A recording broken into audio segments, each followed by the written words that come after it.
Hello everyone, and thank you for joining me today. In this video, I want to talk about the books I read in 2021.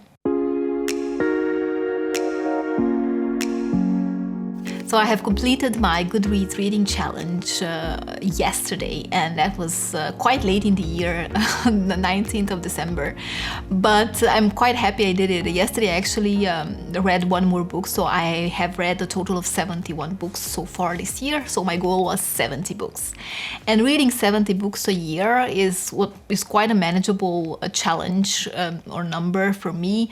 I've had this goal for the past few years and it has worked out fine. And I think until the end of the year I will read a couple more, and I'm happy I managed, because for a moment there I thought that maybe it's not gonna happen since I've been in this huge slump since I changed jobs in October. But I think I'm getting back into my rhythm, and maybe I also will get back in the rhythm of my filming my videos, because I feel like I've been falling out of practice, and I need to have that rhythm again, and then everything should be back on track, hopefully. But let's look at the books I read, and I will screen record here on my phone, and hopefully it's gonna work. So we're gonna start with the last books, because I think those are also freshest in my mind, and it's gonna be also interesting to see how much I remember of the books I read at the beginning of the year. Probably not that much. It's gonna be interesting. But my 70th book was actually Dune, even though it's the first on the list here. But I'm happy I managed to finish this, because I started it in September. And yeah, I didn't want to bring it over to 2022 as a chunky book, because normally I always have one chunky book I start and don't manage to finish it by the end of the year. So I've done it this time, so that's good. And I can't wait to continue in this series. I think I'm gonna read the next book, Dune Messiah, I believe, soon. Then the 71st book was actually The Hating Game by Sally Thorne. I wasn't planning to read this at all, but there's such a buzz about it since the movie came out that I decided to randomly pick it up. And it was such a nice, refreshing read, because it's just one, you don't have to use your brain so much, and it's really a nice contemporary romance, and I can't wait to watch the movie. I have also finished Clara and the Sun a few days ago by Kazuo Ishiguro. I listened to this one as well, and with this I think I've read all of Kazuo Ishiguro's novels. So pretty soon, maybe sometime in January, I think I'm gonna film a separate video about his novels. And I think I'm just gonna mention a couple of these books, or just gonna talk generally about some of them, because if I talk about each and every single one, we're gonna be here forever. So Quiet by Susan Cain and The Last Girl by Nadia Murad was something I read for Nonfiction November. And I would like to highlight The Last Girl by Nadia Murad, which is one of the books I have on my Reading Memoirs by Women TBR, and I highly recommend it. It's a story of Nadia and how she was captured and sold as a sex slave for ISIS from a small Iraqi village. And it is her story and the story of her community and her religion, how they were persecuted, are persecuted, and what happened to her when she was sold and traded among the ISIS warriors. It's quite a harrowing story, but I believe also an important one to read or to know of. I've quite randomly picked up The Haunting of Hill House by Shirley Jackson. I mean, horror is not something I normally read, but I have dabbled into it this year a little bit, and I'm happy I picked this one up because it's a classic, so it wasn't so horrific as I feared it's gonna be. So I will definitely pick up more Shirley Jackson. And if you're also afraid of horror books and horror movies in general, because you're a scaredy cat like me, then I would recommend The Haunting of Hill House, because it's not as scary as maybe some of the more modern horror books. I don't know. Maybe I just have this feeling that horror is really scary and it's not. Maybe in book format. I'm probably wrong, but this classic one wasn't as scary as I thought it's going to be. And then I read some books for Victober this year. I managed to read, I think, two. Yeah, I read Lady Audley's Secret by Mary Elizabeth Braddon. and I read The Picture of Dorian Gray by Oscar Wilde. And none of these were what I expected they're going to be. Lady Audley's Secret wasn't, I mean, it's like a mystery, murder mystery. And I haven't read a lot of classic murder mysteries. And I expected maybe, or maybe I'm just used to something more fast-paced, and where the twists and turns are not so obvious, like in this one. Even though at the end, it still surprised me a tiny bit. So from that point of view, I mean, it was a good experience, but it was too slow-paced and long for something like this, I believe. The Picture of Dorian Gray wasn't either what I expected it to be, and I think I will reread this or listen to it one more time, but I really like the ideas in this. I think this wasn't as plot driven as I thought it's going to be. I think this is maybe like more like a book of ideas for me, at least. Now I have some books here I read for the Invisible Cities project, which I think took up a lot of my reading in 2021. And I think it also slowed it down because I was quite behind in the challenges. You were supposed to read three and then 2 books each month from a different country. And I was way behind, and then I kind of ended up reading solely books for this challenge for some months, and it really slowed down my reading, especially because most of these books were literary fiction, which are slower reads, of course, than The Hating Game, for example. But I really recommend Mornings in Jenin by Susan Al-Buhawa. I read this for Palestine. And in this one, it is the author's experience and the author's family's experience after they were pushed out of their village in Palestine, and they were living as refugees in Jenin for decades and still are. And this is about what happened to them, to these Palestinian families and villages at the hands of the Israelis, and what is still happening, I guess. In the Midst of Winter by Isabel Allende was one I picked up for Chile. And I talk more about this book in my video about why I don't like historical fiction, so I'm not gonna get into it, but I don't think Isabel Allende is really for me. How the One-Armed Sister Sweeps Her House by Cherry Jones is a debut, and I highly recommend it. It is one I picked up for Barbados and for also the Invisible Cities project. And it's really a heartbreaking book in which we follow this young girl and her family, more or less, and her life on this island, which is a paradise for the tourists, but for the people living there, it's like it's a trap, because they are trapped in this vicious cycle of poverty and also abuse in her case. So it's really one that I will remember for a long time, and I will definitely check this author out when she comes out with some more books. Know My Name by Chanel Miller is again one of the memoirs on my reading memoirs by Women TBR, and it is a case of sexual assault, and I think it's quite a known book, and I highly recommend it. And then the next ones are really the ones I picked up for the Invisible Cities project, and I haven't managed to complete the challenge for 2021 yet, and I think I will do it just at my own pace throughout 2022, and then maybe I'll do a wrap-up, because it's really interesting. I've learned so much about different countries, and I think it's like an interesting experience and a challenge, but maybe reading 2 books a month or 3 books a month is a bit too much for me, especially since I feel like I'm such a mood reader, or maybe I was more of a mood reader this year, and just having fixed TBRs didn't really work for me. But I read Aunt Julia and the Scriptwriter for Peru, The Book of Unknown Americans for Panama, The Shadow King for Ethiopia, Confessions of the Lioness for Mozambique. One I would really like to highlight is one I read for Lebanon, which is An Unnecessary Woman by Rabi Alameddin.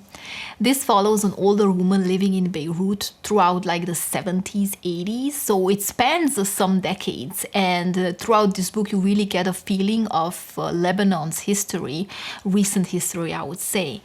And it's such a beautifully told story, because for the most part we follow this older woman who when this story is told, is now older, like 70-ish, and I haven't read a lot of books from an older woman's perspective. And she is such a bookworm, and each year her main goal is to translate one book into Arabic. And then she translates them, puts them in a box, and then shoves them in a closet or in another room. And then now she's 70 and she has a full room of boxes. And I just found it, like, I found the writing style and the way this woman was portrayed absolutely amazing, and I would highly recommend it. The only thing that would make this book better if the author was a woman, but I will definitely look into Rabi Alameddin's other books and pick some more up, because I really love his writing style. Transcendent Kingdom was one of those really buzzy books of 2021, and I picked it up because I really enjoyed the author's debut novel, Homegoing. I really love that, especially, I mean, it followed different people within a family, generations, and how their story evolved when one part of the family was taken into slavery to the US and the other part of the family remained in Africa. This book, though, really wasn't for me. It was much too spiritual, much too religious, and I couldn't really connect to it in the same way. The next one I want to highlight is Palace Walk by Nagipa Mafus. I picked this up for Egypt, and it is part one of a trilogy, and it follows a family and their lives in Cairo from the beginning of the 1900s. And it's an interesting novel because you get to see really how women lived at that time. The father figure, the patriarch of this family, is extremely religious and extremely traditionalist. So the women of his household aren't really allowed to leave the house. I mean, his wife left the house, like, you can count it on your hands the amount of time she left the house in the span of a few decades since they were married. So it's really like hard when you think about it compared to how we live in society in West today. But I'm interested to see how this trilogy will continue, and especially if the lives of these women will change with time. And then I read The Ethnic Cleansing of Palestine by Elaine Pape. I read this for Israel, and in this one the author recounts almost day by day. It's very factual and really listing out a lot of what happened and to whom and which villages in Palestine when in 1948, after the British left, the Israelis have systematically pushed them out of their villages, their houses, their cities, and made them basically refugees. And then I also read The Lost Children's Archive by Valeria Luiselli, and I'm really conflicted about this one. This was so hyped on BookTube, and I really don't know what to think about it. So let me know if you have read it, whether you liked it, because I did like some aspects of it, but I feel like it was marketed in a way, or like it was presented in a way, and the book was a little bit different to that. So we follow a family who goes on this road trip, and on this road trip this family also kind of dissolves. So this is their last time together before the parents separate. And at the same time, entwined in this story is the story of the lost children, who are refugee children coming from South America and trying to cross the border, and what happens to these children, and how hard it is for them sometimes also to travel completely alone. And when they finally manage to get to the US, maybe they are just getting deported. So it's quite a hard one to read as well. But I think the combination of that story with this road trip didn't really work for me so much. And also I believe the author's personal experiences weigh heavily in this fictional book. For some reason, it didn't really work for me. Burnt Sugar by Avni Doshi is one which depicts a really difficult relationship between a mother and a daughter, and it was interesting but also quite a hard one to read. A Thousand Ships by Natalie Haynes is one I really recommend if you like retellings of myths. I have read retellings of the Trojan War before, and this was such a great one. I didn't think I'm gonna like it as much as I did, so I highly recommend it. And then again, I have some books here for the Invisible Cities Project, Dreaming of Baghdad by Haifa Zangana, which is like a memoir type of short story collection, intertwined short stories. It feels like it's really short one and punchy. The Death of Vivek Oji by Ekweki Emezi was one I was surprised by positively. Even though going into it, I knew I'm going to like it, but I didn't know anything about this book when I started it, and I'm quite happy I didn't, because it was really one, I think, it's really one you should know about when you go into it.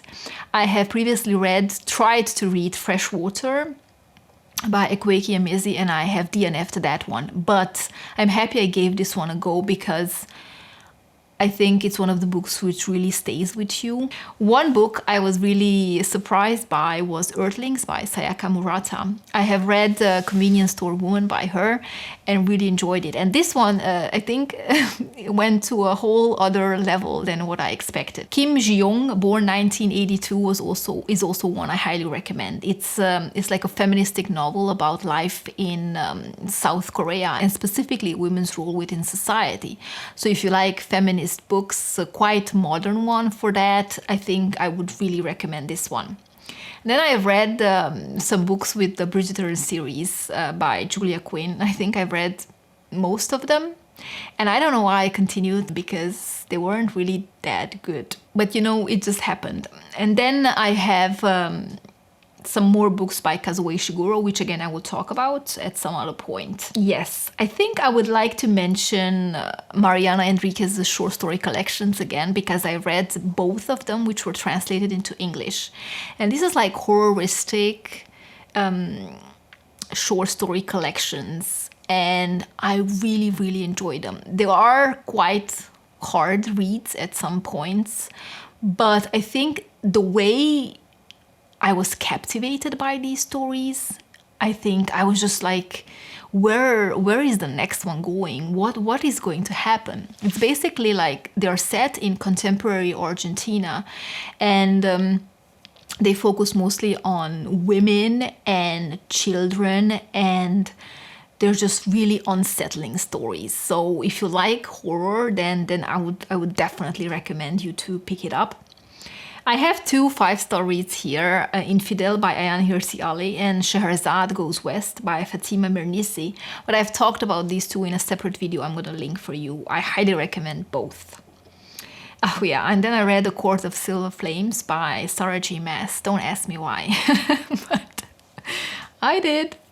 Another short story collection by Mariana Enriquez, Things We Lost in a Fire, just as good as the other one. I'm really hoping more of her works is going to be translated into English, and maybe some novels as well. I don't know if she writes novels, I think she does, but hopefully they're going to be translated. Both of these were so popular that I can really imagine that they're going to be. Between the World and Me by Tana Hesse Coates, I think I read this for Black History Month. It is a book he wrote for his child, and to kind of prepare him for living in a black body in the US. It was such a hard one to read.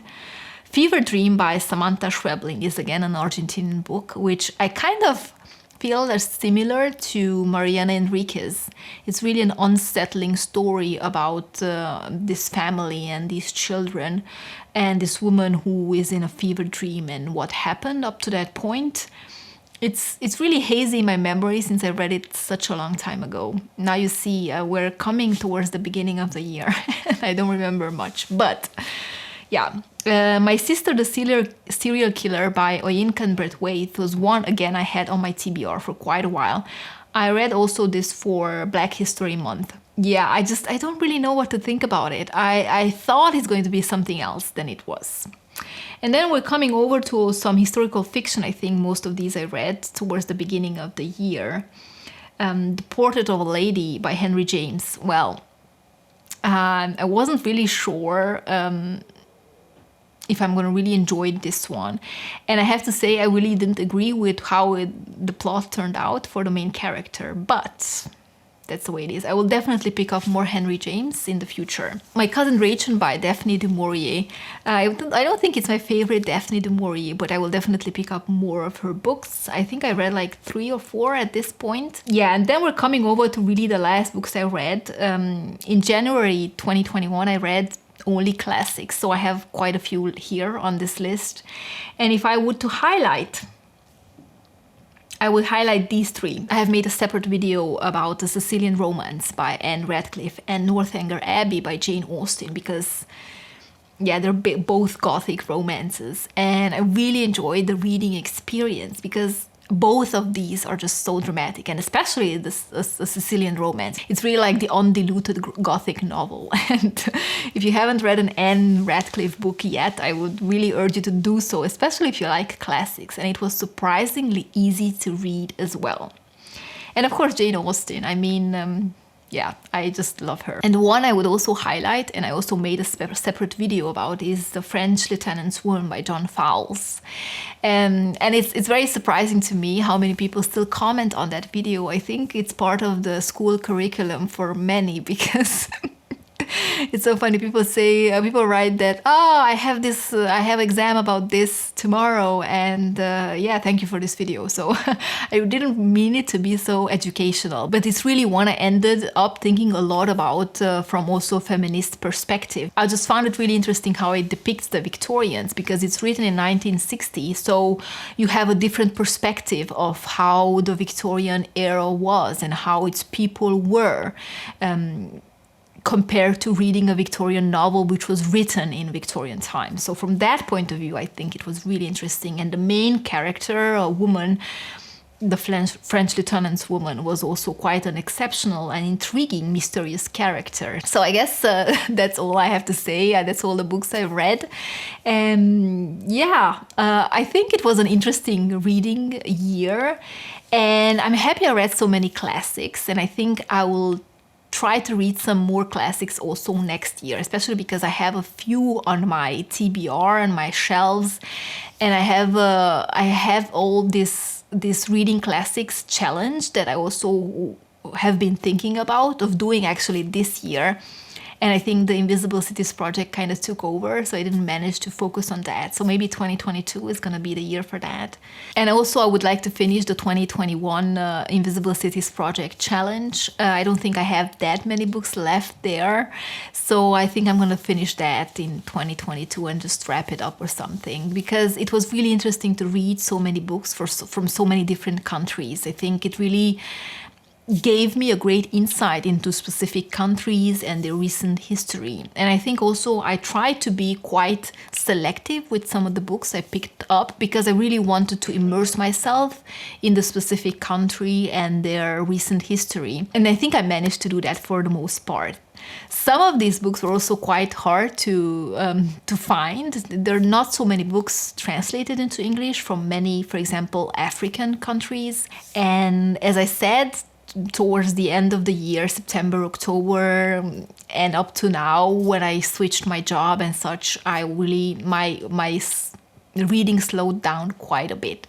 I don't think I had a lot of brain space for reading, but I did watch a lot of TV shows, and I watched a lot of romantic comedies and Christmas movies. I have binge watched the new season of The Witcher on Netflix this weekend, and that was quite the experience. I really enjoyed that. And yeah, that's about it from me. Let me know how many books you have managed to read so far this year, and whether you have completed your reading challenge. I feel like I'm gonna continue with the 70 books also for next year, and let's see how that turns out.